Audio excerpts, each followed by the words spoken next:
د جهیز د خطرناک لعنت د وجنه احتشام صاحب په کور زړې شوي، ځکه چې د مور او پلار یې وسه نه کېږي چې هغو سړکې کي. دلته ورته تاسو ټیکټرې وایئ، مونږ ورته په دیر کې ډاینې وایو.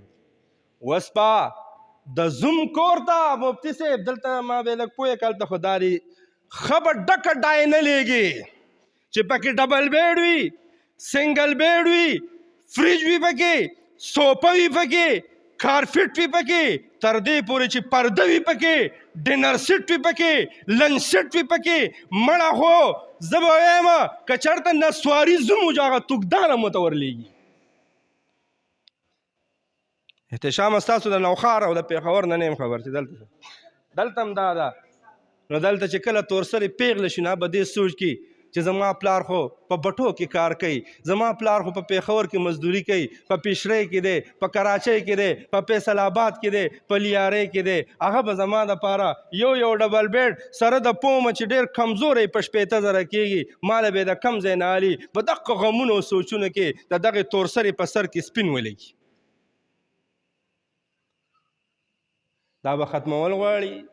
د نونو احترام شروع شو، نونو ته عزت ور شروع شو. قرآن کې الله اعلان وکړو یهب لمن یشاء اناثا ویهب لمن یشاء الذکور. اولې د جنۍ ذکر وکړو چې د دې درجه اوچته ده، دا عزتمند ده. محمد مصطفی احمد مجتبی به کور ناسو، کله به چې فاطمه رضی الله تعالی عنها ان کېدله په ګیټ باندې به راننه وته، نبی علیه السلام به په احترام کې ودرېدو، امام الانبیا به تشریف اوچت کو، ځکه چې لورجانې راننه وته، څه راننه وته نن سبا خیال دی. خو به هر حال اوس هغه قتل نشته مولانا صاحب، شته دی؟ چا لور خښه کړه؟ نه یې ده خښه کړې. او شکر دی چې دغه دردمن وختونو نه الله مونږ لرې پیدا کړي. یعنې یو موقع باندې یو صحابي دی نبی علیه السلام ته قصه کوي، یا رسول الله زما به څه کېږي، زما به څه کېږي، زما سره به رب کومه معامله کوي. نور خو قاعده قولیه ده، کله چې سړی کلمه ووایي نو یهدمو شاته چې څه هغه. مونږ دلته نن توبه ویسته چې د لور یا په کور کې زمونږ واده دی نو مونږ به ګډېږو نه. نو که څوک مخکې ګډ شوی په هلکوالۍ کې چې څه شو، هسې د رب د نظام ته خو مفتي صاحب ګوره که نه، که دا اوس زمونږ سوی دا سسټم مونږ څوک ماف کوو؟ خالق رازق کوی هر څه دله واش کوم. و چې تا څه چله که توبه دې ویسته، تا څه وکړه؟ نو هغه صحابي د ایمان راوړو نه مخکې قصه کوي، یا رسول الله الله دې مونږ ته د رسول الله صلی الله علیه وسلم د صحابو په شانتې یره چې هغو په کوم انداز کې د رب نه یریده هغه یره دې زموږ په اړه کې الله وچ. مونږ ورې نه یېرېږو د الله نه. ما ته ځینې ملګري وایي مونږ د پلار د یېرې مونځ کوو، بیا هم وایي. نو هسې بس الله دې زموږ په زړه کې خپله یره واچوي. تاسو امین ووایئ.